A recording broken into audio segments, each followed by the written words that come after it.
Fantastic. Good afternoon. It's been a while.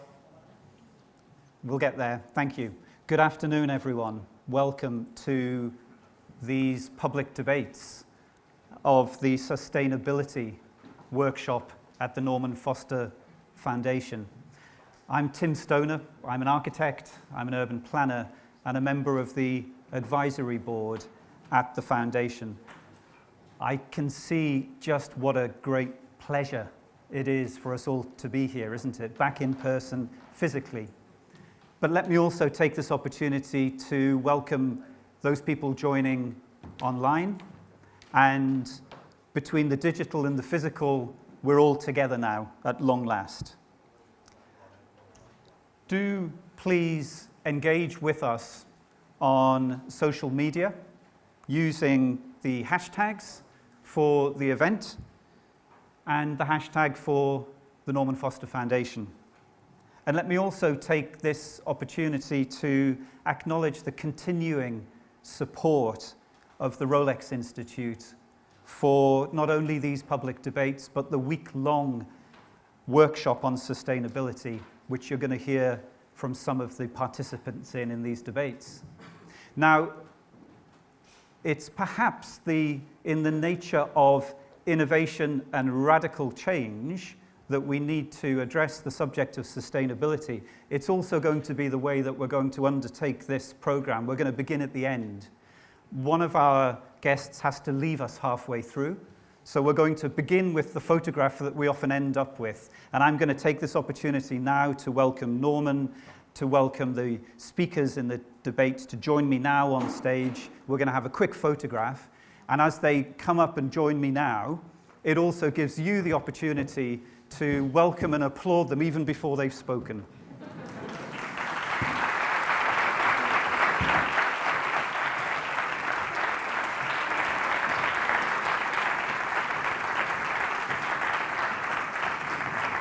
I'd love you to go inside with me. And let's make a space for Norman in the middle. Here, I can move off. Come join us.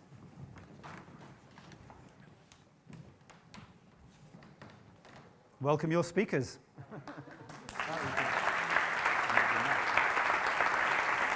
Okay, thank you.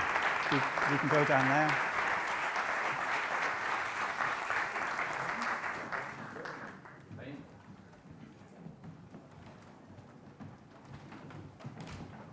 Thank you very much. I'm going to pass immediately to Vishaan Chakrabarti. Vishaan is the mentor for the scholars who have joined the week-long event on sustainability, and he's going to give you an introduction to the themes that the workshop is engaging in. Vishaan.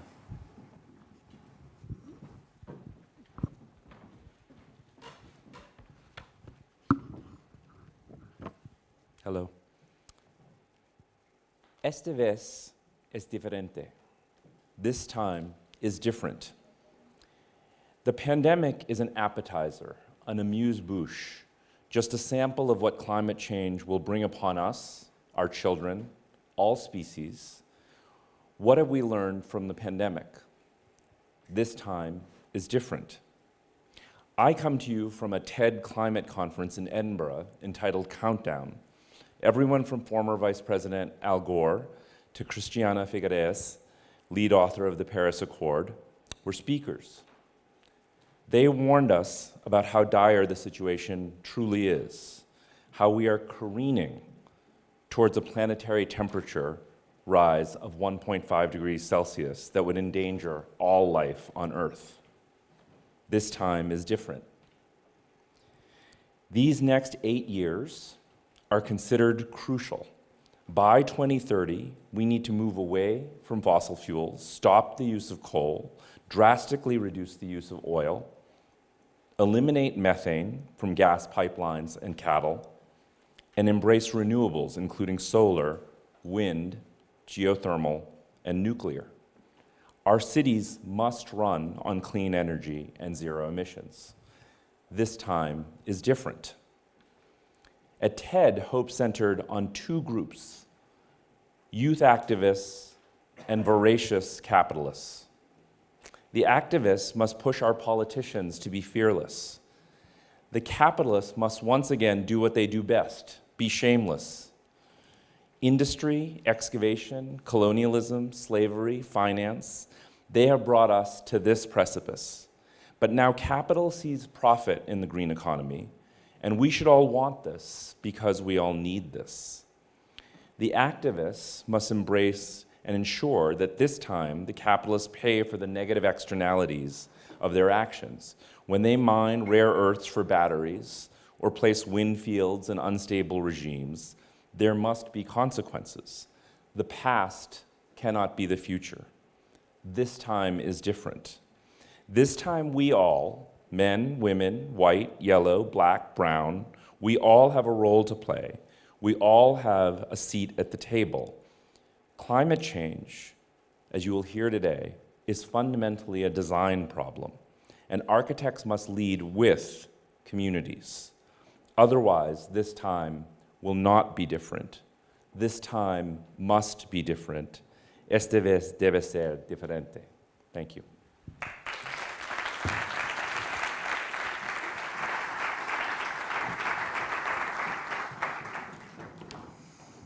Thank you, Vishaan, for setting the challenge.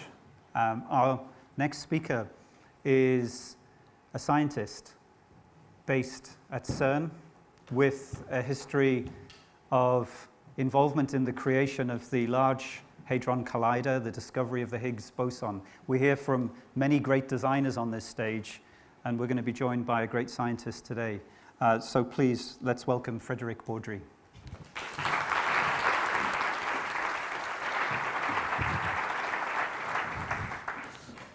Thank you very much, Tim, for this very kind words and introduction. Good afternoon.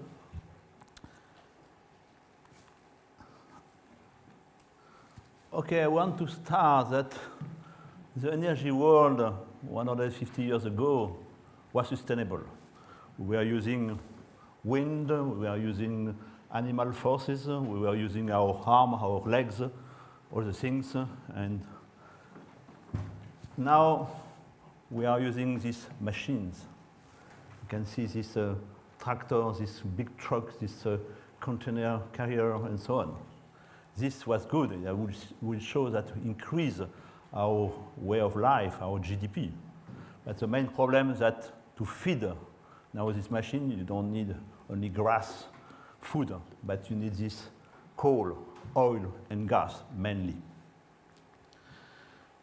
This is exactly what I'm saying, that this is the increase from 1860 to now, increase of the kilowatt hour per capita. And you can see that every time we add new type of energy. By the way, coal saves our forest. Initially, people are burning wood, but coal saves the forest. But now we add oil, gas, and so on. Every time we add new type of energy, we never suppress one type of energy. This was very good because now we are using, in average, 20,000 kilowatt per hour. When you are using my force, I can develop order of 100 kilowatt per year. Then, thanks to the machine, we multiply by a factor 200 up to 600 in emerging in OECD country. Then we are using this machine to develop ourselves. This increase of world energy consumption, if you are looking, is a correlation with the world population increase, exactly matching with that. And if you are looking also, GDP is a big increase of GDP, exactly matching these things. But the price to pay, and we are paying, is an increase of emission of CO2. An increase, and now we are in the region of 40, 45 gigaton of CO2 per year. And, as was just mentioned, this increases the CO2 in atmosphere. What it is, we are speaking on ppm, because now we are close to 420 ppm, but this little increase of CO2 has a large main impact. And if we are not stopping, it will have more and more impact. If I'm looking, I will say when you put CO2 in the atmosphere, as a joke, I will put provocation, CO2 is sustainable. When you're putting a molecule of CO2 or equivalent CO2 in the atmosphere, it will stay for ages. After 100 years, it will be still 40%. It will need 1,000 years to still 20%.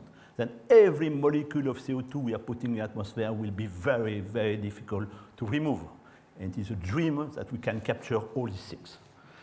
Then, and also I had some discussion with some, I will not give any name, but some minister in France saying, okay, we are good, but the air mixing in the atmosphere on Earth every 1 or 2 years and so on. Then if you are good locally with the mixing, you will be in the same boat that everybody.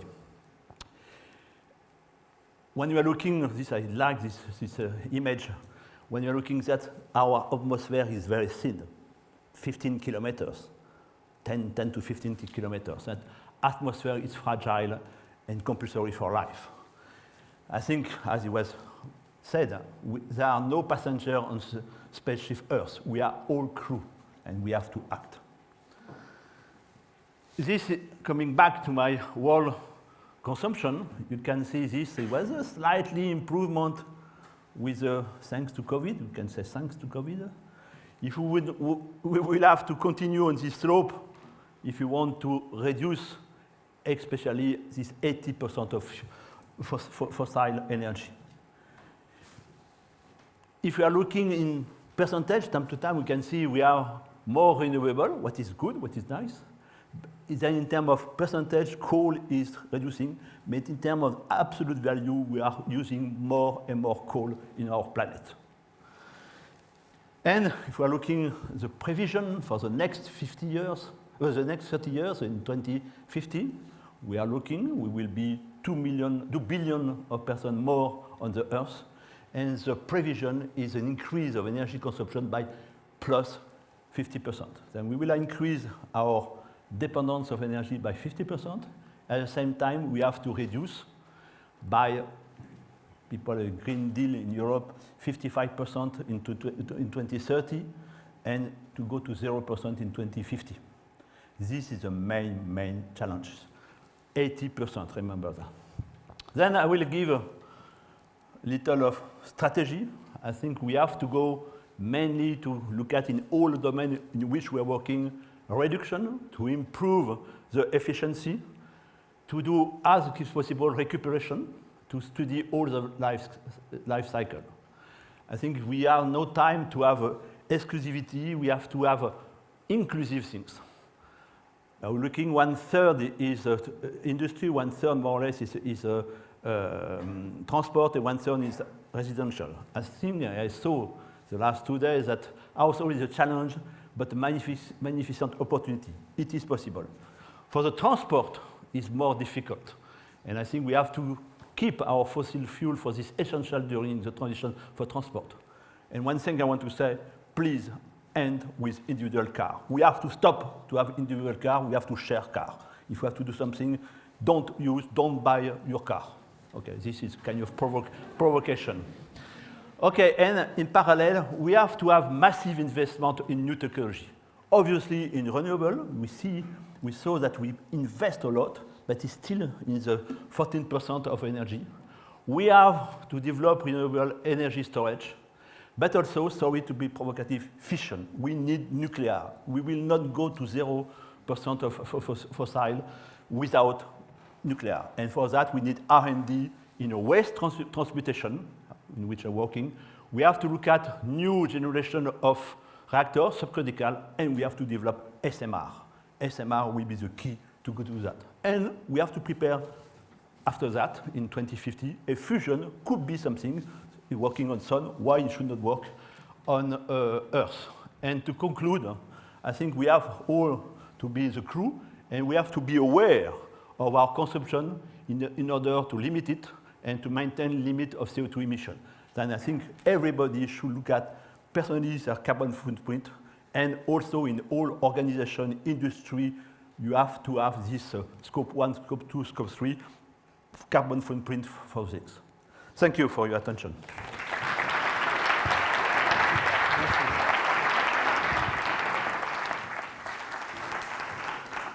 Thank you, Frederic. Our next speaker, Mina Hasman, is an architect and works with the global design practice SOM, where she leads the sustainability and well-being. She sadly has to leave us after the debate, so she won't be here at the end, but the stage is yours in the meantime.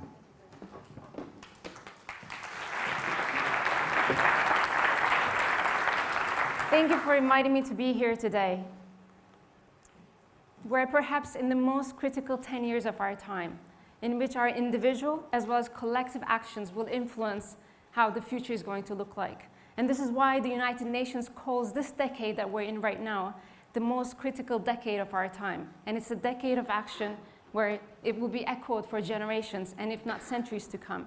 A vision very much in the essence of the Charles and Ray Eames powers of 10. Talk about scale and talk about impact and talk about legacy. So 2030, I hear that at the end of every sentence, at least I do, and many of us do, as being the critical milestone to really make or break and sort of define how we're going to safeguard our future. And I would like to emphasize 2030, thinking that this will be a good debate today. I would like to emphasize this because 2030 is such a critical timeline that we should not be immune to it or numb to it. It is important for three main reasons. The rapid urbanization, with anticipated 60 billion square meters of new built area that is going to be added to our planet in the next 10 years only, is a massive area. And that is already outpacing the actions that we can deliver today. And perhaps to a certain extent, even outpacing the technological or science-based advancements that we see emerging, delivering a hope that we can deliver a carbon-free and carbon-negative future. And I'm mindful of saying that because I'm quite well aware of the technological advancements of direct air capture or material science advancements of biobrick and others that are emerging. But they are just emerging now, and they need time to be viable. They need time to be tested across different contexts, and there's a variety of them. And they need to be commercially available so they can be affordably deployed at scale. So it's the time and the scale is the challenge we're facing when they are combined together. And I quoted a big number. The 60 billion square meters of new buildings that we're going to be adding to our existing building stock is equivalent to rebuilding London 4 times every year for the next 10 years. So that's a massive area that needs to be constructed. And before it's constructed, it's already demanding us to define decarbonize, and if I may even say that, carbon-absorbing solutions as the critical outcome. 2030 is also quite critical because even though we're laser-focused to decarbonization of our world, there are equally important, sometimes competing priorities that we need to ensure that we rigorously address and evaluate so that we can mitigate any adverse impacts and jeopardize the vitality of our communities, economy, and environment. And if I can take that global statement and actually bring it to the scale of a building and give you an example of the competing priority challenge I'm faced every day. In a cold climate, for instance, we would design a building to be very airtight so that it can retain the heat inside the building because that kind of building will be energy hungry from a heating perspective.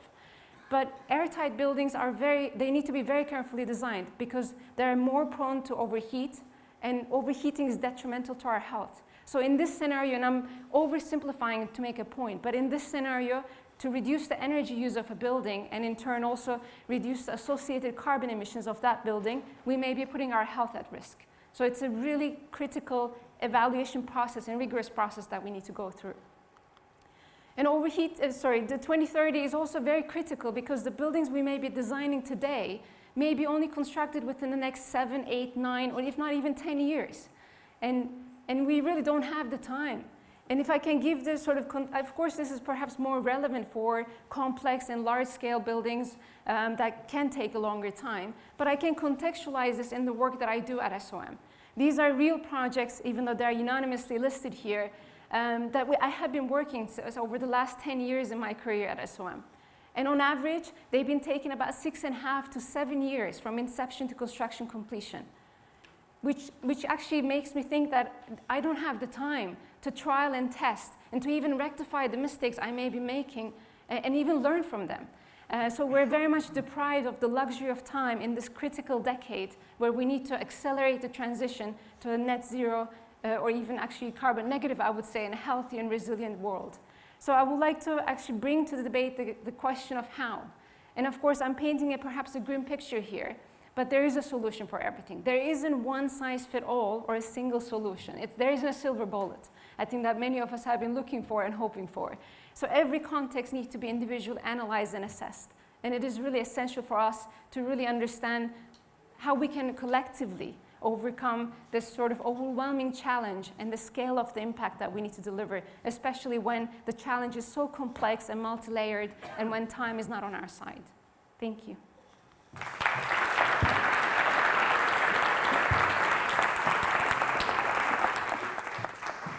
Thank you, Mina. And I was keeping my eye on the clock there. I think our friends at Rolex would be impressed at the precision timing of the last presentation. The third and final speaker in this section is effectively my boss. I'm a visiting professor at the Bartlett School in London. Christoph Lindner is the dean, so I'm being careful about what I say, but I really hope he'll be provocative in what he says. All yours, Christoph.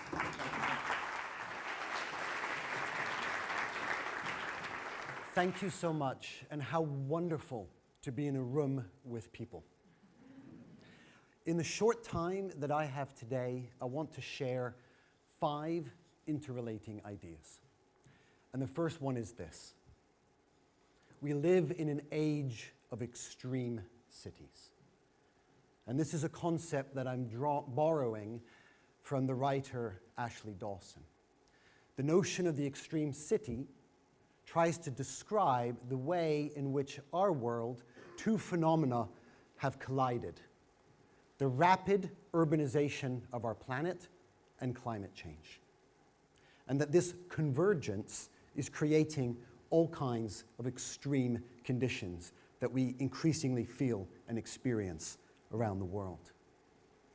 And so this has led to the second idea, climate urbanism.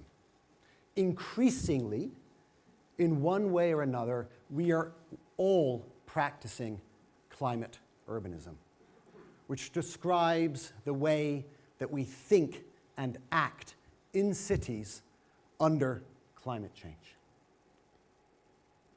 There are many ways to be a climate urbanist, and one of them is to engage in this kind of resilience. Now, resilience describes the ability to survive and thrive under conditions of risk and uncertainty. And many cities are actively trying to be more resilient. And we hear that rhetoric, particularly as we start to come out of COVID, build back better. But do we want, through being resilient, to perpetuate existing urban conditions, particularly when those conditions create increasing competition between cities over resources, leading to exclusionary intercity competition, leading to an extractive approach to resilience, which is about grabbing and holding and getting resources.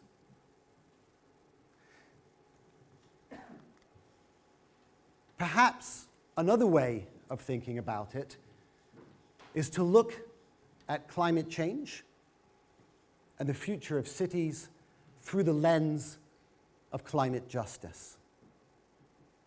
And as we've heard already, youth activism combined with political action has the ability to make a real impact in our efforts to counter the effects of climate change. But in doing so, how do we simultaneously address the fact that climate change is not only exacerbating existing inequalities, it is also producing new ones? And so this is my final point, that as we imagine a post-carbon future, or better yet, post-carbon futures in the plural, multiple moments and ways of being sustainable over the long term across the planet, we also need to think about how that sustainability works and its effects on people. if we're going to create a sustainable future, I would suggest it also needs to be a more inclusive, equitable, and just future. Otherwise, we're bringing with us into the future the inequalities that exist in the world today that produce too much human suffering, too much human pain. And I think we can turn that around. And lots of ideas we'll hear today will be aimed at doing exactly that. Thank you.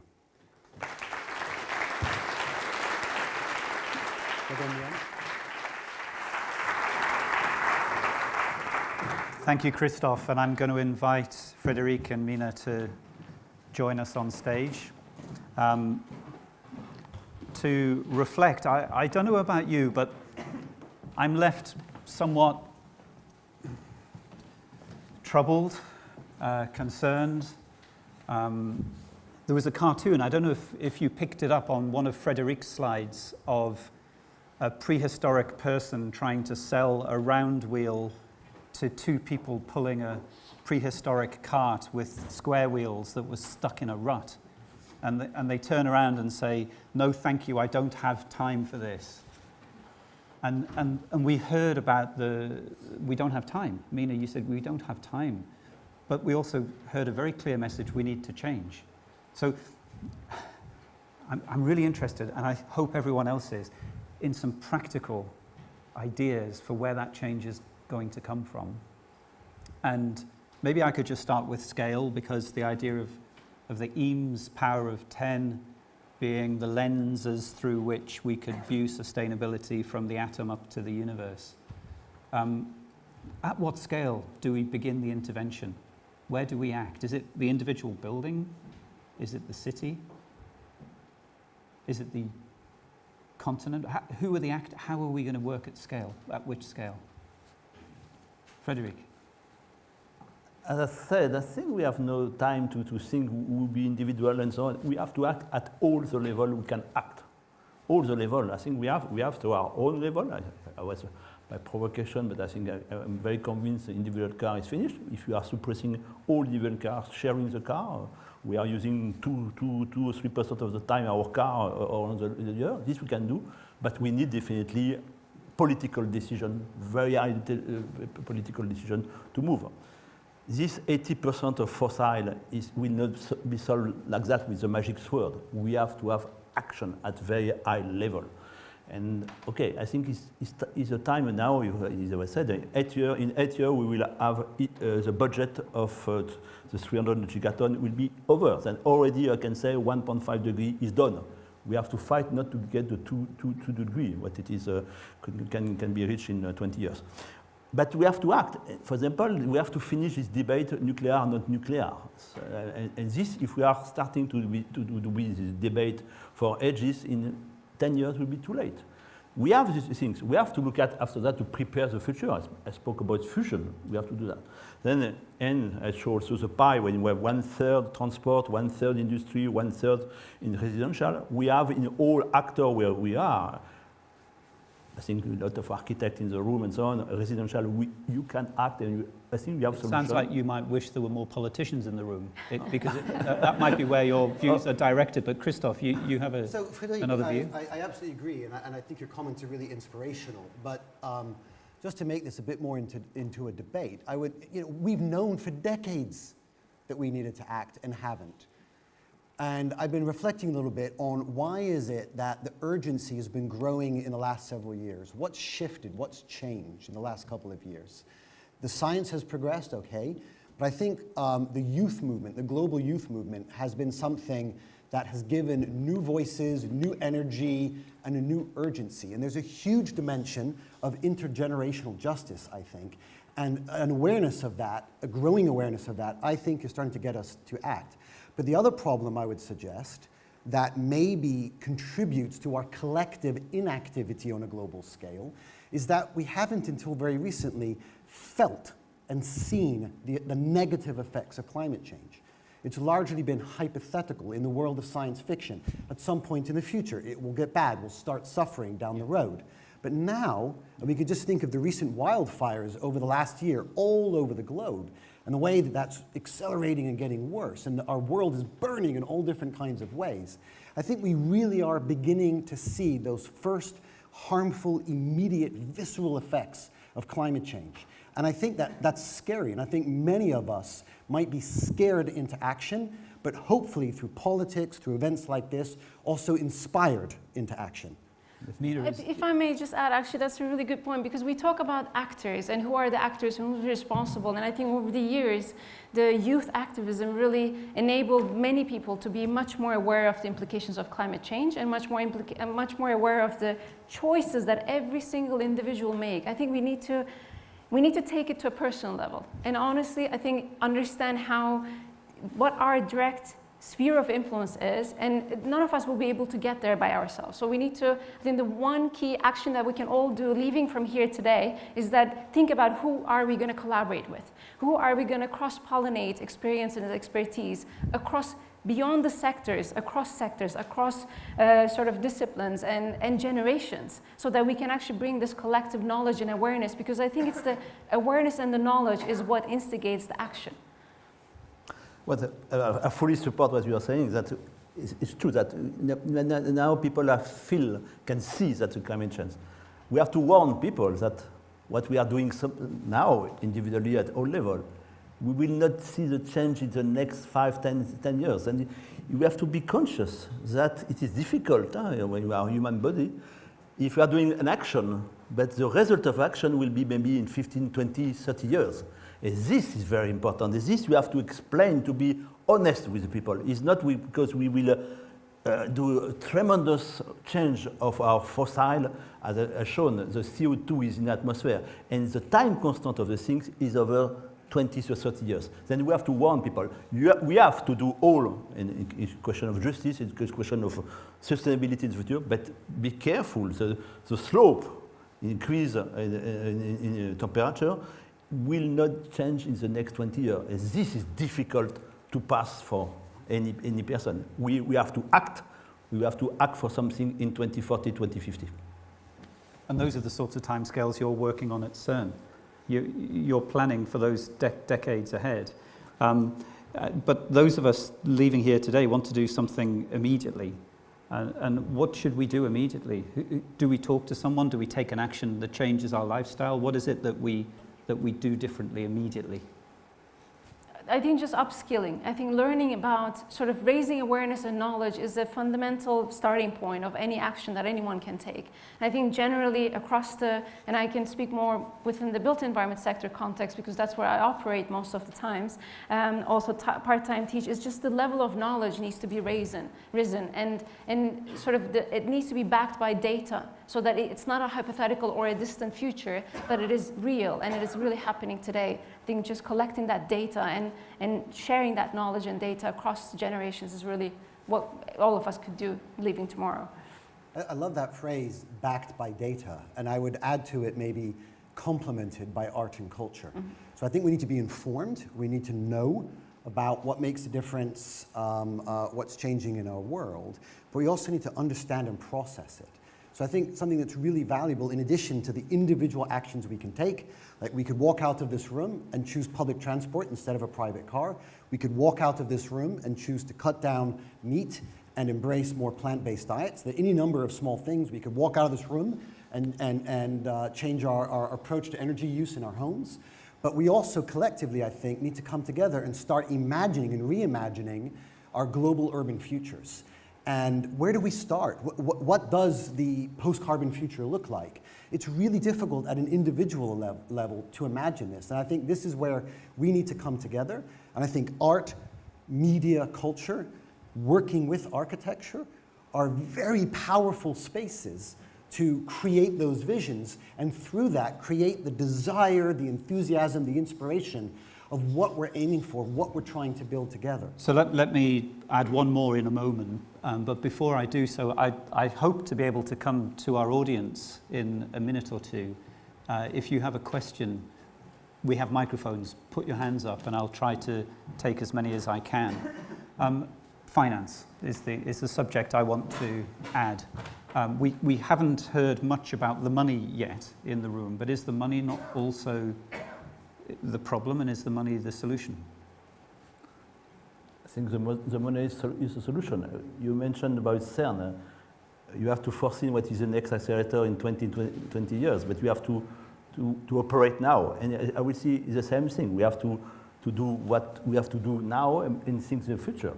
And I think when you are looking at what we had this year in terms of flood, in terms of fires, it's costing a fortune. Then money is just to know in which domain you have to put the money. But we have to convince political people, because I discuss a lot with political people. After 5 years is eternity.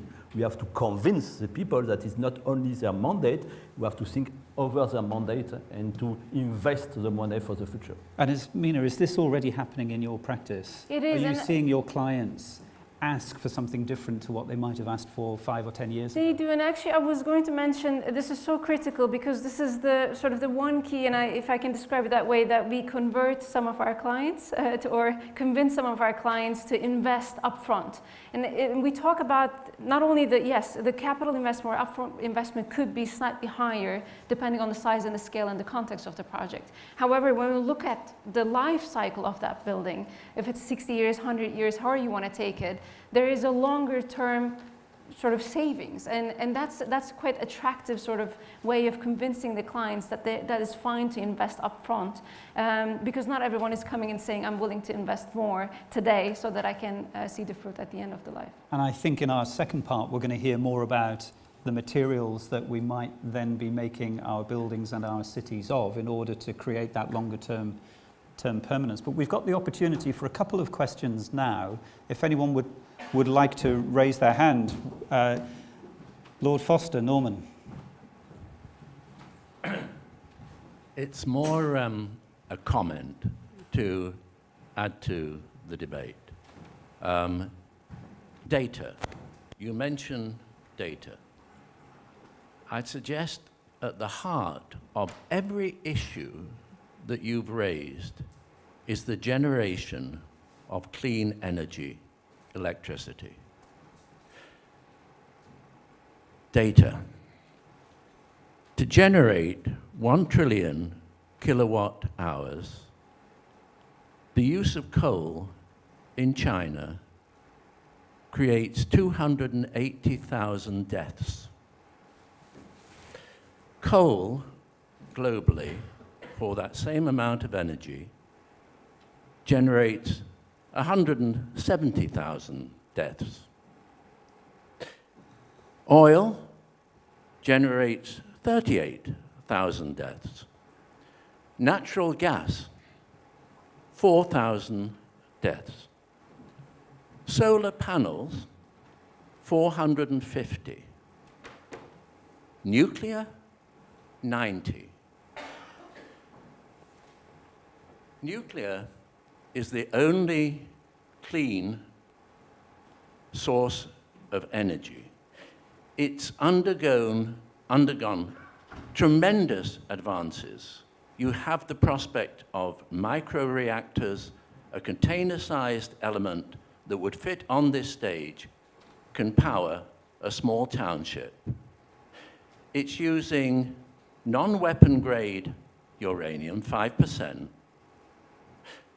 You could make the world a safer place by diluting the warheads that are in so many countries, are proliferated. And we all have visions of the Cold War. I hear reactions against it, the waste. But nobody talks about the waste of 1 billion tons every year of carbon dioxide, which is spewed into the atmosphere.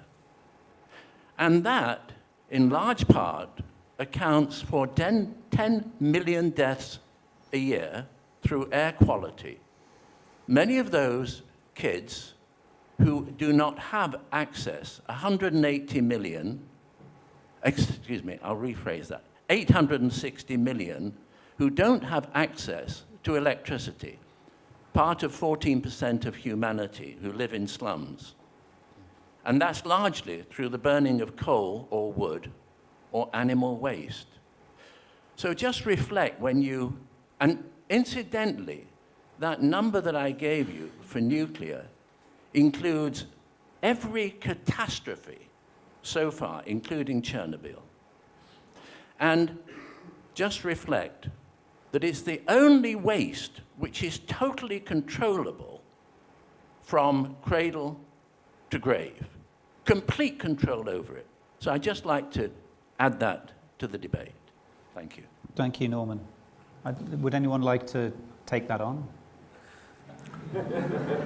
My full support. It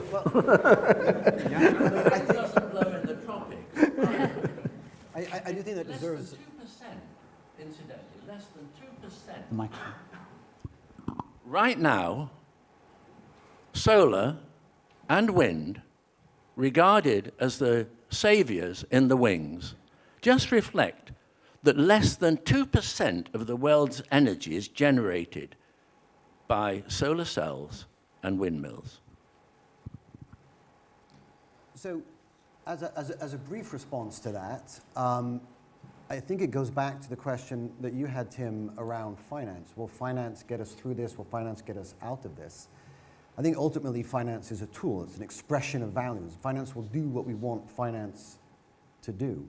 So it's what is driving finance, what kinds of thinking and ideas and data and insights can open up new opportunities for finance and simultaneously help to make our world more sustainable. So I think it's those kinds of insights, those kinds of visions about how to make a bold and real transition towards cleaner and greener energy. That's what needs to be driving finance.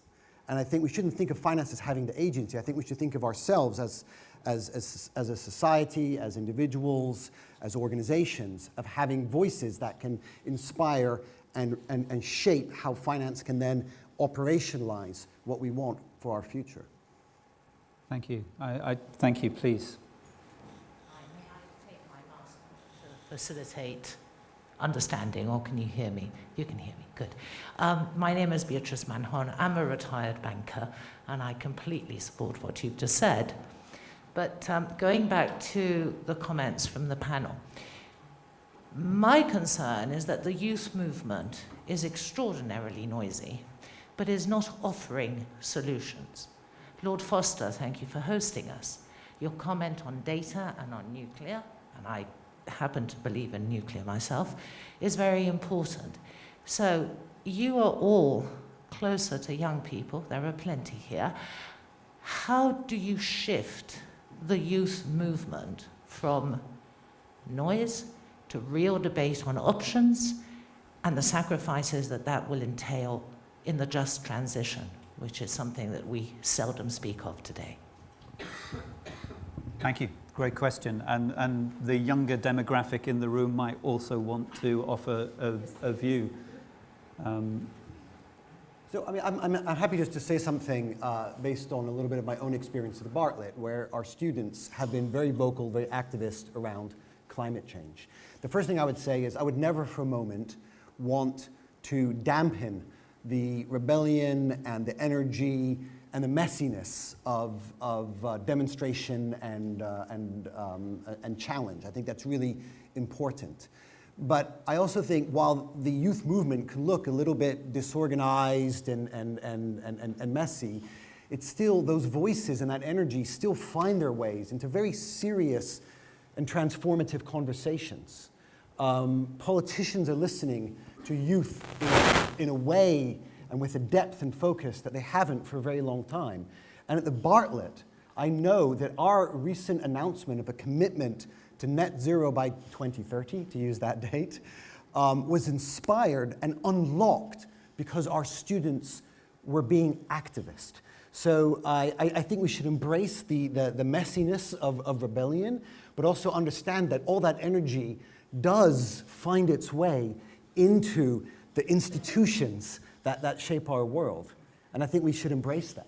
I completely agree, and if I may add, I think it's really important to embrace that because they apply pressure on a day-to-day basis. So that youth voices we hear, there's a pressure we hear every day. There's a demand, there's an expectation of all of us, and there's a sense of responsibility that is instilled in all of us because we keep hearing them. Even though they're noisy, even though they're loud, I think they're making a huge change and transformation in every part of our world. Well, I hope this is a debate that continues. Sadly, we have to stop now. But if you want to raise your hand in the second part, I'll try my best to come to you.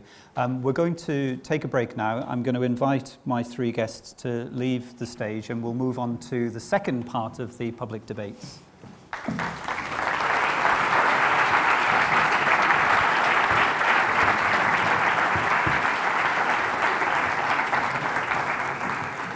Thank you, Frederick. Thank you, Mina. And thank you, Christoph. We are joined on stage in the second half by another member of the faculty at the Bartlett, Jacqueline Glass is chair in construction management at the Bartlett and a former classmate of mine, so I'm very welcome to give the stage to you, Jacqueline. Thank you, Tim.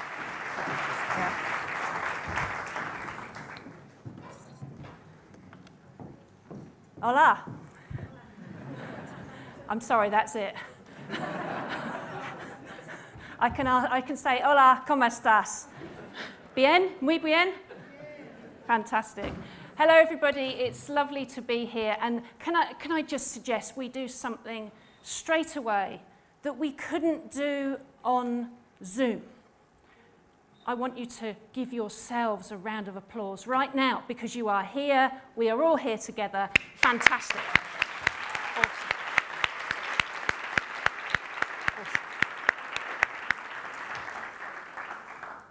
I'm not going to do any more Spanish. It's okay. Don't worry. Thank you very much for hosting us. It's a wonderful time to be here. And, you know, the first thing that I would say is that it is a pleasure and a privilege to be here. And the first thing that I will do with that privilege is allow another woman to speak, a black woman, Maya Angelou. What a wonderful woman. And a quote here, which is credited to her, around opening your mind. One of the things that I would like to do with you in my few moments is to try to get you energized, to get you motivated to take the action which my colleagues have said we really must take. So when Maya Angelou speaks, she talks about being yourself and being open to different ideas. And it's always been a concern of mine. You know, I've done architecture, I'm into materials, sustainability. Goodness me, it's been a rich career for me. But if you want to be open-minded, you have to be prepared to change. And at the very end of my time with you, I'm going to help you make that change. So I'm going to come back to that. And Tim, I have warned you about this, what I'm going to do later. So bear with me. Being true to yourself means listening to what fascinates you and embracing it. You know, how many people here are architects? How many people played with Lego? Lego bricks when you were small. I mean, it was a massive passion of mine, building these multicolored houses, but I also watched construction going on. And I wanted to understand the processes. Why do we do things this way? What are the benefits? What is the value that we're getting from doing it this way? And I was really influenced by Richard Scarry's book, you know, those series of books. Some of you may have seen them. You know, it's all about understanding the city, what goes on, how do we interact with the city, what are people doing, why are they doing it, how are they doing it? It's like a day in the life at the Bartlett, actually. You know, we're all talking about these things all the time. But for me, I have to say, and this is where I kind of, you know, I open up to you, I'm fascinated by cranes. Okay, I know that's a bit strange, I'm sorry. You know, I'm fascinated by concrete and cranes and how we build. Why do we build this way? And every time I go somewhere, I take pictures of cranes. I look out of a hotel window at these guys with they're building a new bit of railway, and I wave at them and they wave back at me. It's 1 o'clock in the morning. What am I doing? I'm fascinated. I go to Earl's Court, the other side of London, to see the biggest crane in the world because it's arrived to change part of our built environment. I can't help it. People now send me photos of cranes. Oh, you'll like this, they say on Instagram.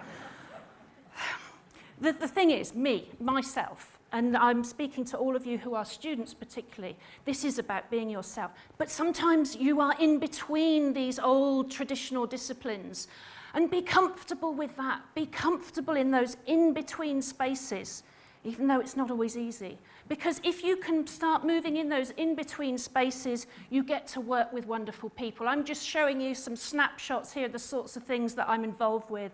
Transforming construction businesses. We are using autonomous construction. We are trying to understand how we transform the way that we build. I work with computer scientists, with architects. I work with management scholars. And that richness, that openness that I'm able to experience is only there because I have an openness in my mind. Change isn't easy. And so, you know, Tim, when we talked about the presentation, I really wanted to do one thing at the end of my presentation, and I'm going to put up Michelle Obama here. You know, some of the things that she's done, she spoke about, this quote comes from, she was talking about diversity workshops, and she was talking about being uncomfortable. And I don't want to make you uncomfortable, but I kind of am, actually, in a second. Climate change means I have to change, you have to change, we have to change, we have no choice. So I'm going to ask you all right now to stand up, please.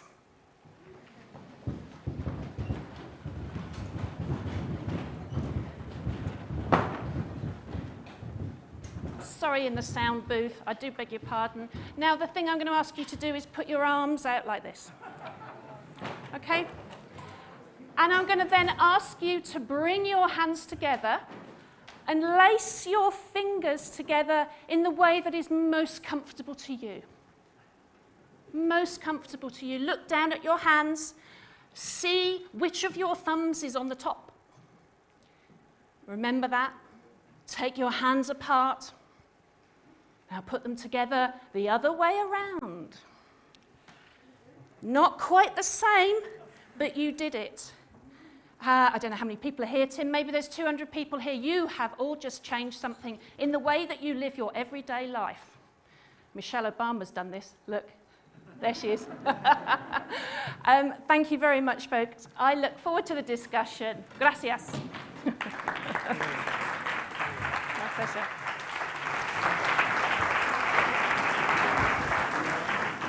Thank you very much, Jacqueline. You didn't quite win the Rolex Institute Precision Timing Award, but it was worth it, wasn't it? It was absolutely worth it. Our next speaker, Guillaume Habert, is Associate Professor for Sustainable Construction at ETH in Zurich, and we are looking forward to hearing from you, Guillaume. Thank you.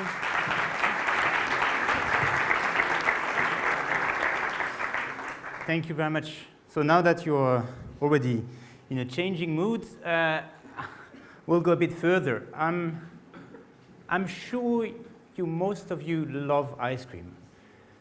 But I guess you also know that it's not quite good for your health.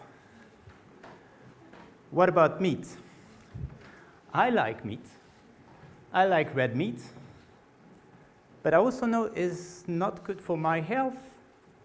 It's probably not good for the environment. And for sure, it's not good for the animal that was killed for that. So I decided to be vegetarian. I did my best. Now I tried to remove the red meat from my steak and French fries. End up with potatoes.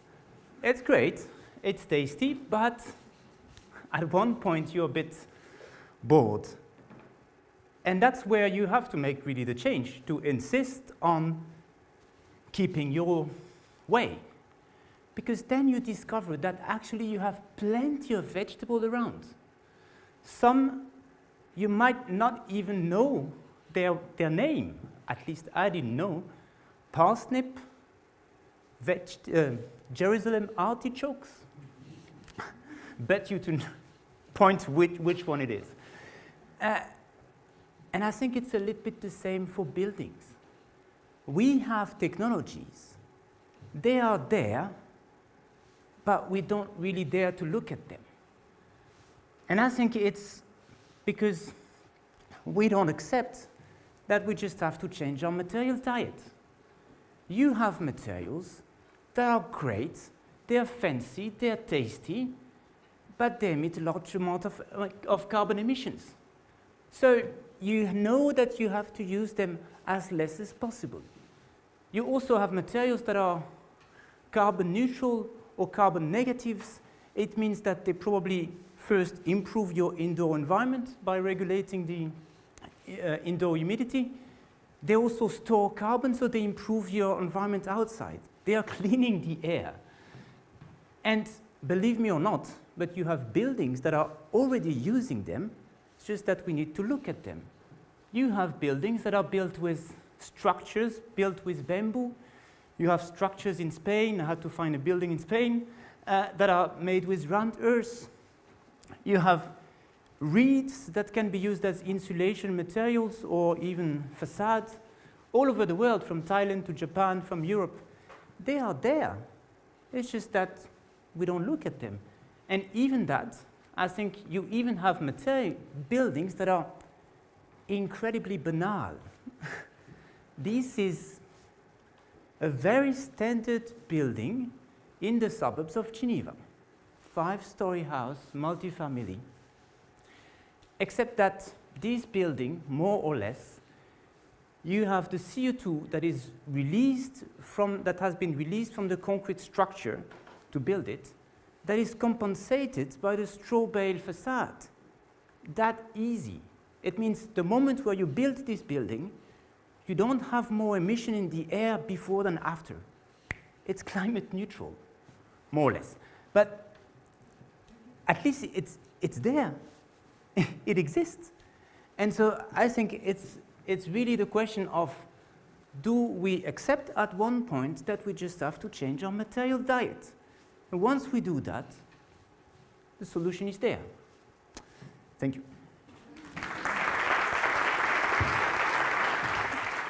Thanks, Guillaume. Thank you, Guillaume. Thank you very much. Our last speaker before the next debate is Gil Penalosa, who is an urbanist of global recognition and someone who seems to enjoy provocation, if I could gently encourage you in that direction. Gil.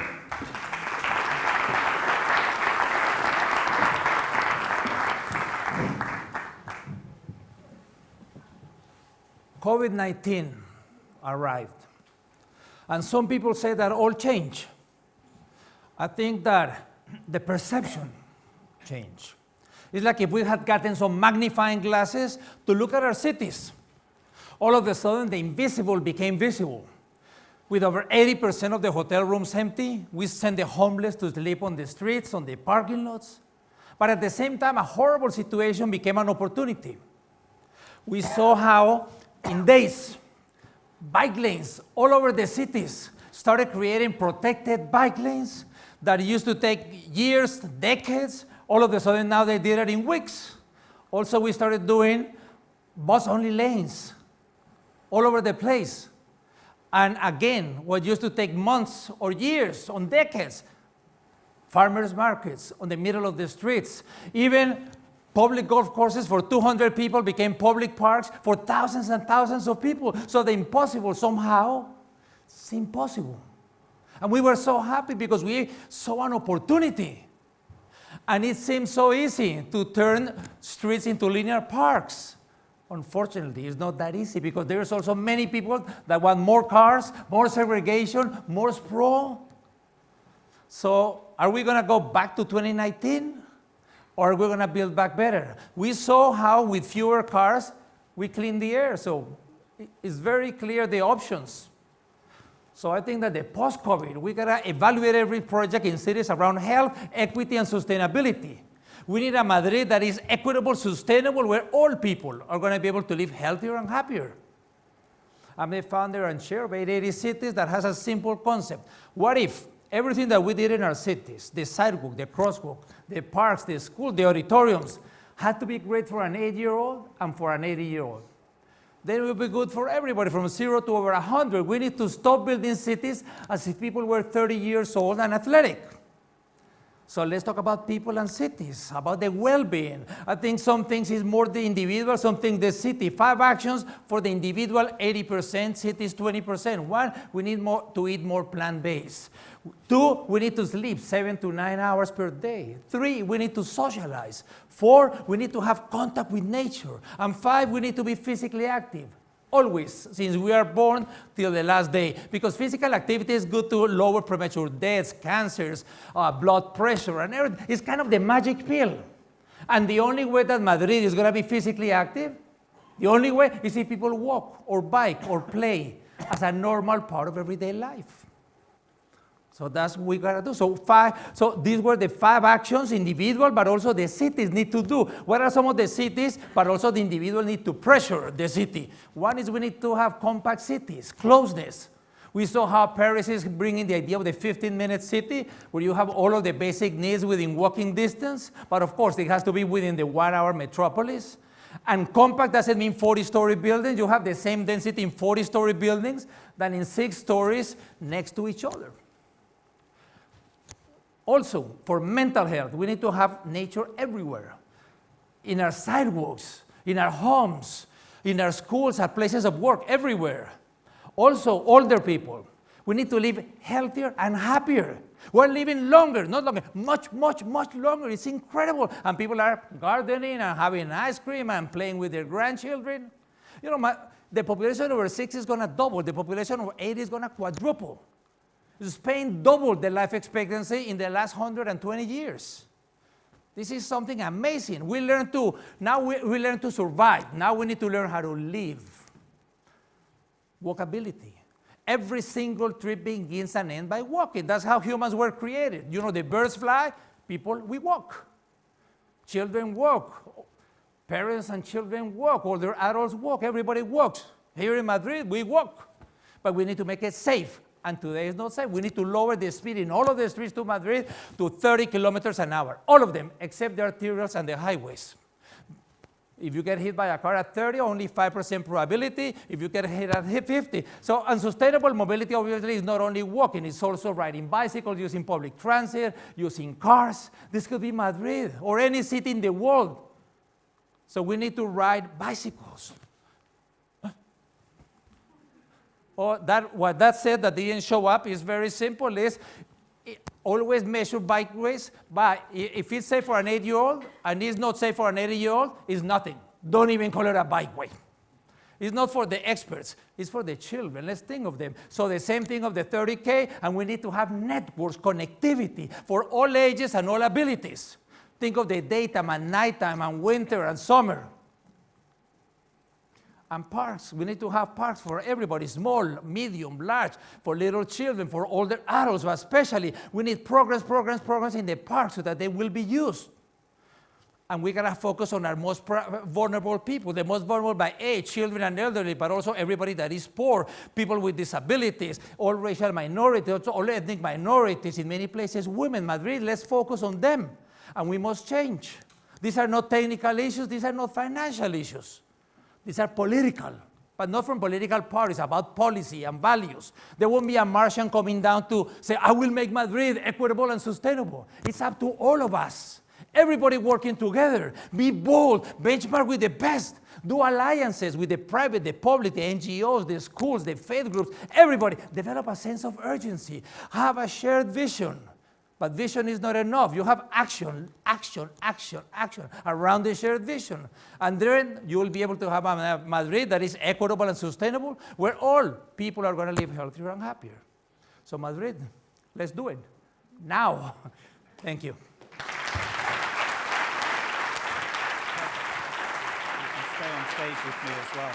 Take a seat.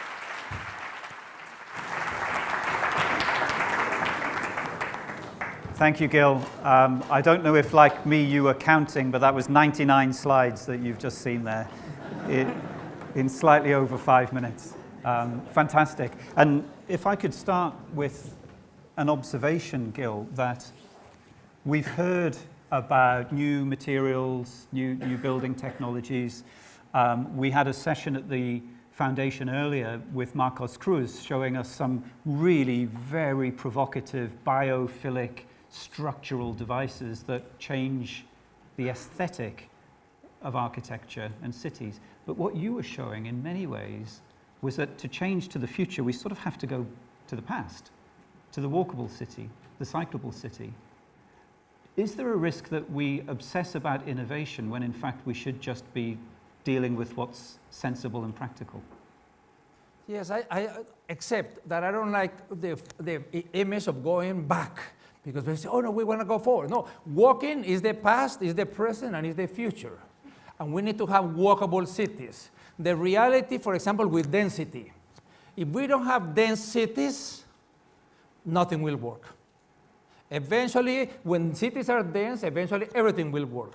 We need to stop thinking that we are going to get out of this mess through technology. I mean, Noor presented a fantastic solution in energy, but that alone is not sufficient. We have heard wonderful presentations about materials of construction, but again, that alone is not sufficient. We need to change the way we live. We need to think, how do we want to live? For example, if we want children to walk to school, we need to do small schools where the catchment area is small, and then they're going to be able to walk.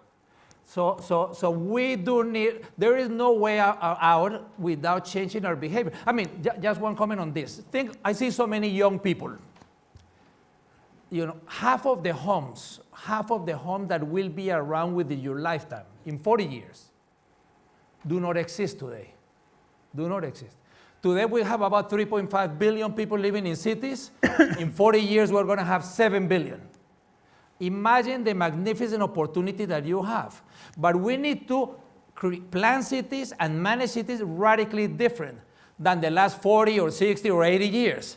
Because what we've been doing in the past is not environmentally sustainable, it's not financially sustainable, it's not good for physical or mental health, except some isolated, like acupuncture points. So we will need to do this. Imagine, young people, the amazing opportunity that you have. But we need to do it right. If I maybe just to continue on this innovation aspect, I think it's really what, and to make a bit the analogy with what we've seen in the COVID, is the first year, I don't know when it was, like 2019 or 20, we went back with the solution, the technology we had, which was masks, social distancing, and suddenly we discovered that Zoom, but somehow it was there, you know? So, like, when you really need to act, you can't think about the new technology that will save you. But at the same time, the sense of the crisis, the sense of your emergency is a crazy accelerator for the innovation. And I think we've been able to develop a vaccine in 1 year, usually it takes 5 or 7. And I think it's typically the two. And for the climate change, it's the same. It's like, if you want to cut the CO2 emissions in 10 years, don't think about the new innovation. It will not come in time. You have to do what you know. What you do now is like, you need to change with the technology you have. And of course, if you really have the sense of emergency, then these 10 years, you can use them for developing the great carbon capture and storage or whatever, but it will not save us. And I think it's not one against the other, it's just the two together. So if we, I'm trying to find a question that combines cranes and materials, and I think it's about building height. And by the way, I saw a great crane yesterday, just around the corner from here. It was a sort of sliding lift. It's addictive. It is very. I'm now. We're back now. My crane radar, my crane-dar is switched on. There's an ongoing discussion about the role of tall buildings in the future of sustainable cities. Mm-hmm. Could you offer some views about this? Because I think it is at the heart of innovation to go taller. But equally, are we innovating in the right direction if that's where we're headed? Mm-hmm, mm-hmm. So, you talked about the dense city. So for me, the sort of the literature that I would be familiar with was the compact city. And the compact city involves, I guess, medium-rise kind of buildings. It's not obsessed with high-rise. Honestly, from my perspective, Tim, high-rise is just not the answer in most situations, because the level, if you look at the Shard, the level of technology, as you were talking about, Guillaume, the level of technology and the carbon-intensive materials necessarily, right now, to meet the regulations, you need them to create a really tall building. But if we are to challenge the diet, the material diet that we have to make the spaces, both in terms of the politics, the local politics, but also the regulation and the design approaches that enable us to use those materials, Guillaume. And that's, in my experience, Tim, that's what's held back so much innovation, is people are coming forward with really good new ideas on materials, but the standards and the regulations stop them every time. We can't have that continuing, that conservatism. We haven't got time. I'm trying to get a feel for what I think, for what you think the future sustainable city looks like, so that we could all leave here thinking, how could I contribute to that? I also think I totally agree. Like the standards are usually blocking you. At the same time, if we think again on the logic of time and etc., standards take ages to be changed. And we can criticize. At the same time, there's also good thing with standards, because we are living in buildings that are standing, not firing, etc., etc. Most of the time when you have the right standards. So I would rather say, how can we operate within the standards in order to develop to still use this technology? And then maybe it goes a little bit in your line of saying, then maybe we should push back a little bit on the ambition of the building, or taking like lower rise, safer, and then you can implement a material rather than trying to implement the new material in the new tallest building, and then of course you're hitting the standards. But I think there's still a possibility. When you do fire test with bio-based material, then it goes in the standards, and then you're able to allow it. You're allowed to use it. And I think that I want to thank Elena and Norman Foster for organizing this with the public, because this is not a time for citizens to be spectators. We need to participate. We need to be engaged, to be very loud and clear. And the solutions are not about technology. Let me give you an example. Vitoria-Gasteiz. Vitoria-Gasteiz was totally around cars 15, 20 years ago, in 2000. They had a main street right through the middle. All of a sudden, they turned that gigantic avenue in the middle, and they created like 10-meter wide sidewalks on both sides. They created linear parks, bikeways, and a light rail right through the middle. They created a green belt around it. No one can build outside of that green belt. I think it's one of the most magnificent cities in the world. And the same thing that Vitoria-Gasteiz did in their main street is now what Paris is doing in their Champs-Élysées. Again, gigantic for cars. Now they're taking away half of it. Imagine when you see any city, when you see Madrid from the air, 30% of Madrid are streets. And they are public spaces. And they are the biggest public space that exists. Imagine if we could turn some of those public spaces into linear parks with lots of trees and benches and people. Those projects, the Champs-Élysées, the centers of our cities, are the easy projects.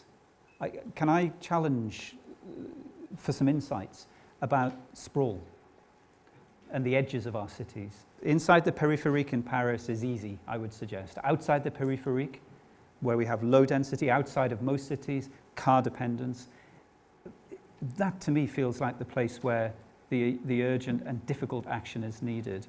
Have you got any insights to how you repair somewhere that is so, parts of Canada, that are so car dependent? What do you do with them? Do you let nature take them back and move people back in, or what? Unfortunately, it requires political will.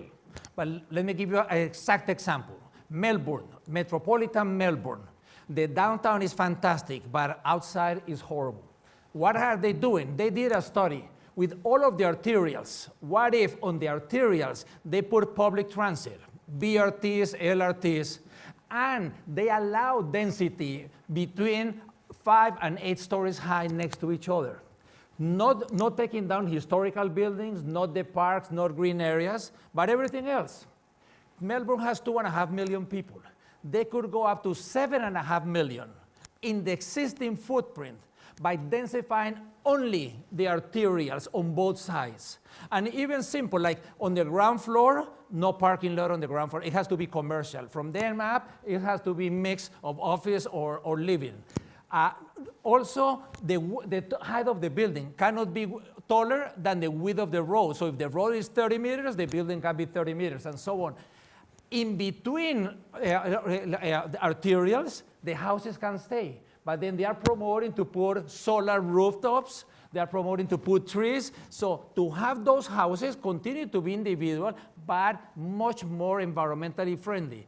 And within the existing footprint of Melbourne, or metropolitan Melbourne, they can triple the population. They can absorb all of the population growth of Australia in the existing footprint with the arterials. So this is totally doable. So that's why I'm saying it's not a technical issue. BRT. It's not even a financial, it's political. Yep, yep. Jacqueline.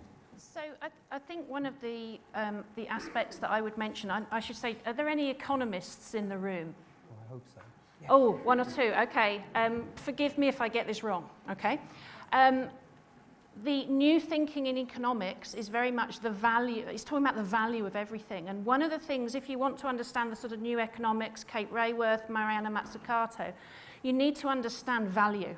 Okay, and the sort of the value that you're talking about, you know, putting back value actually where people really want it, people really need it. And I would really like to see this debate around sustainable cities and a climate change resilient cities. I know the resilient word is not comfortable for everybody, but if we don't listen to the voices of the persistently excluded within our cities, whether that is those from ethnic or cultural minorities, women, different economic classes, you know, we cannot have a new concept around value unless we have a way of listening and actually capturing those voices within these sorts of debates. So I would offer that as a rejoinder, actually. So we need a debate with 1,000 or 100,000 people, not just 6. That's the challenge going forward. A small link to her comment. I totally agree with value. Why don't you have public transit in the outside of Melbourne? Because there is no value. It's such low density that no one could put public transit. Why don't they have good coffee shops or ice cream places? Or what? Because they're not. But if you densify the arterials to 6 or 7 stories next to each other, all of a sudden you have the density to put in public transit. You have the density to have ice cream shops and coffee and whatever. Now when you tell people downsize from 2 cars to 1, people can do it because now they can complement with public transit. People that are using buses, people that are using private cars in Australia or in the US are spending 20% of their income on mobility. 20%. Imagine if they could downsize to only 4% by using public transit and walking and cycling. So this is totally in sync. And you are only affecting 7.5% of the city, that is the arterial corridors, and you are multiplying by 300 the population, but then you bring value. Without value, it will not click. I'd be interested to know from the audience that knows this city better than perhaps anyone on the stage, whether that approach might work for Madrid as well. But it gives me an opportunity to also encourage questions from the audience. We do have one here. I did promise one over there. If you still want to ask it, I'll come to you next. Just put your hand up if you want these people to answer it rather than the previous people. But please, sir. Hi, thanks. Gil Peñalosa, you talk about the housing in the next 20 years is not still built, and that we will need new models for housing. But I think that most of them will be based in non-developed countries or in developing countries. So they will be linked to informal activities, informal societies, and informal housing and informal cities. What do you think that is the challenge, and how we will build this new housing under the sustainability? And not only housing, I think infrastructures in general are not built for the coming years in this kind of society that is quite different from ours and our constructive methodologies and procedures. Thank you. And if I could suggest, the other panel members may well have views on that subject of informality. That's an excellent question. because most of the growth in cities from 3.5 billion to 7 billion is going to be in emerging countries, in Latin America, in Africa, in India, and so on. That's why also I don't like too much the concept of the 15-minute city, because it makes ghettos of wealthy people, and one of the things that makes low-income people move up the scale is to have interaction. But so some of these things is very, very important for that growth, that we have all of this clear. For example, we need to have parks. We need to have so much better public spaces. Sometimes when I've worked in really low extreme poverty in Latin America, sometimes when I was commissioner, we built over 200 parks. And most of them were in very poor areas. And people said, Gil, why are you wasting so much money when the poor people have so many needs? I said, you know, when you live in a 35 square meter home, you don't live there, you sleep. You live outside. So in the low-income areas, we need wider sidewalks and bikeways and parks and connectivity with public transit. So this presents a magnificent opportunity, but the government must intervene in the issue of housing. So we have left housing to supply and demand around the world. In most places. And that's why we've been sending the poor people to the worst places, where there is no jobs, no public transit. No, we need to intervene. Even within the developed world, the cities that don't have issues of housing, such as Vienna or Copenhagen or Singapore, is because the government has strongly intervened to fund, to own, to rent. So we need to change that. We cannot keep, housing is so precious that we cannot allow this to be treated as shares in the Wall Street. No, people should not be allowed to speculate with housing. You should not be able to have two properties. Or maybe you got one property, no taxes. The second, 20%, the third, 30%, the fourth, 40%, so that eventually you cannot have more than one property, because we're speculating, we're taking away the possibility of living cities. So this works both in the developed world, but especially in the emerging countries. We need to do those cities radically different. If we don't leave the spaces, for example, for parks, and we build everything, it will be very, very hard to have magnificent parks in the future. So we need to design the city, decide how is it going to be, because most of those cities in low-income areas are sprawling in horrible ways. Just to give you an example, Mexico. Mexico has a deficit of 9 million homes. And at the same time, they have built so many homes so far away from the cities that they have over 3 million homes totally empty, social housing, because the government allow developers to do this social housing way out in the middle of nowhere. And it's more expensive to take transport from the house to work than the salary that they get during that day. So they just abandon, 3 million homes abandoned. Yeah. So those are the things that we cannot do. We need to have those homes within the footprint of the cities, or it's going to be a huge problem. There's not going to be any value. And I guess that's what connects sprawl and rapidly developing settlement as well. It's going to get left behind if we move to low density too quickly. Guillaume, is this something that it interacts in your practice and materiality in emerging economies? But yes, but I think the other aspect, I mean, if you look at materials and in this way, saying, okay, so of course, how do you build and where do you build? But then with which materials? You have also a huge question of supply and demand aspect of, like, maybe you want to build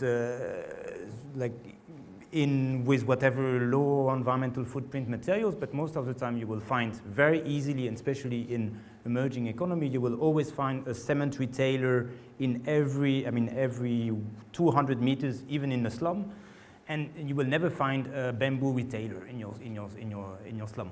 And so at one point, you have the question of how do you create the supply, and that's probably also a question of government, of bringing the supply of materials at the right place.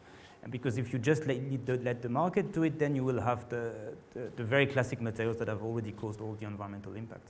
But yeah. We perhaps have two words that people think are magic: supply and demand. Supply and demand works very, very well. Where there is supply and there is demand. If I'm making water and I charge too much, then Jacqueline is going to make water and charge less, and the price comes down. But housing cannot be supply and demand, because the land is fixed. It doesn't matter how much supply or demand, or how much demand there's going, the land is going to be exactly the same. So when we have been treating housing as an issue of supply and demand, that's where we have been sending the low-income people to the worst places where they cannot even provide their services. But I was mentioning on materials, not on the housing. Just that if you direct the government, then you will still not have the supply of materials. It was more not the. We have time perhaps for just one last question. Is there a question in the audience in the front row? Vishaan. I just have a comment. We've spoken a great deal today about our individual choices.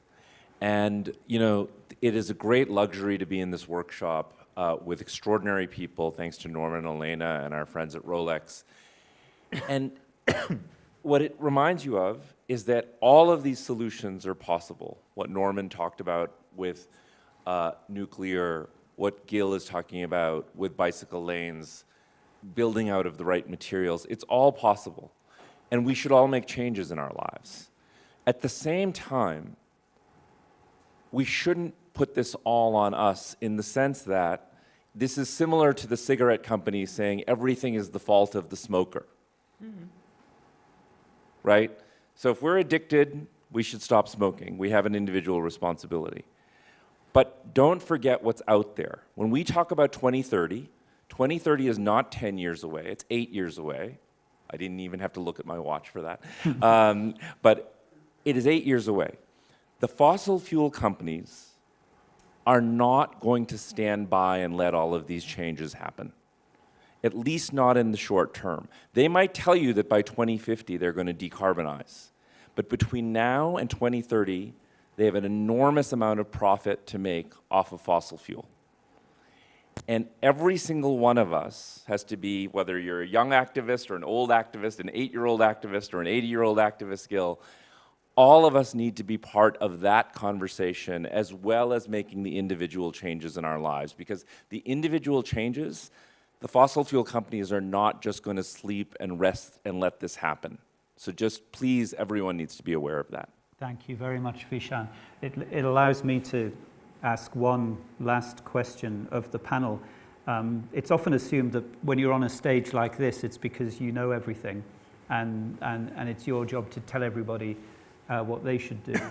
I'm interested to know what each of you has heard today or yesterday that's making you think differently about what you thought you already knew.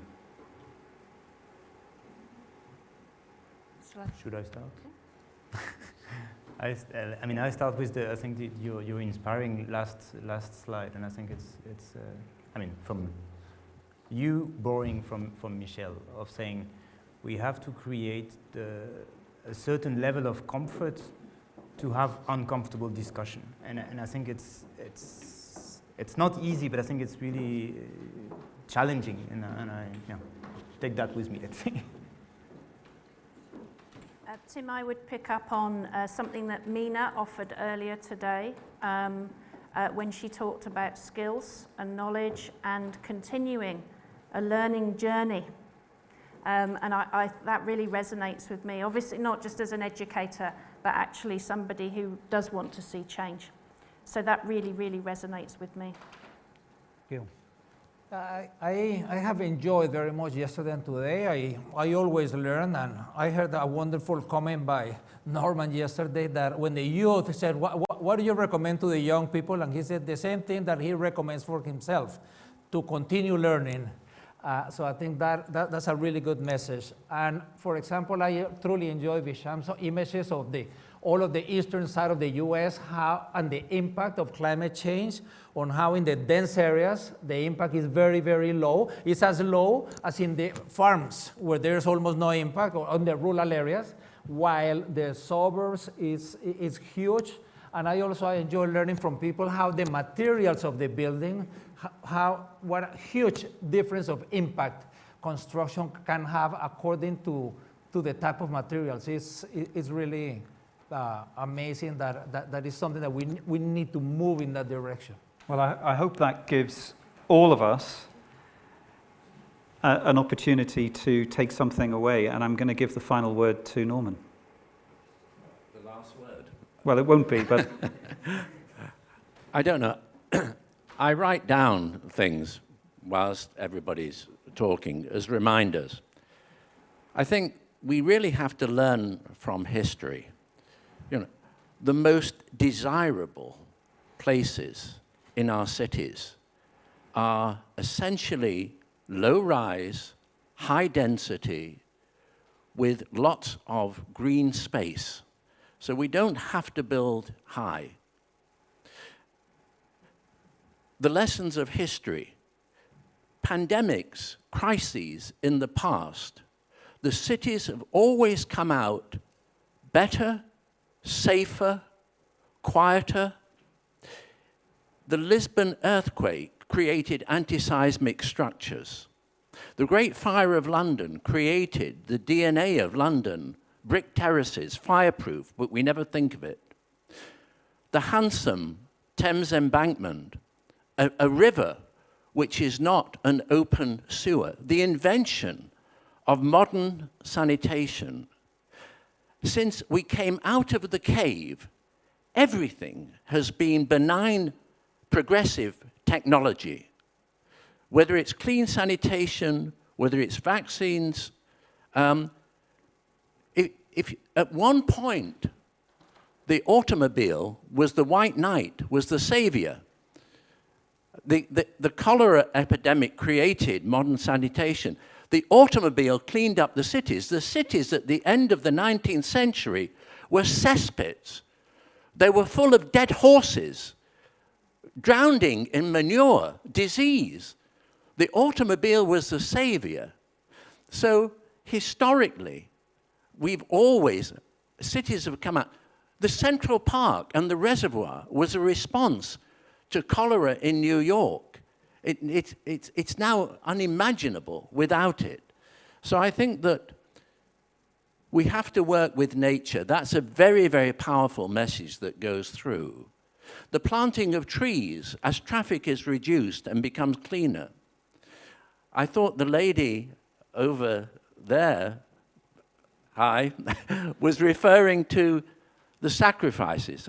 As an optimist, if I'm asked about the future, cities without, you can have power without grids, without monster power stations, without pollution. You can have meat without animals. The future city can be safer, greener, cleaner. It's not a hair shirt and sacrifice. We have the means, the intelligence. All we have to do is work holistically together. And the political imperative is critical to this. And if those messages get out to those who have the power to change, who we entrust to manage our affairs, that's the important thing, starting with the youngest people in the audience. Thank you.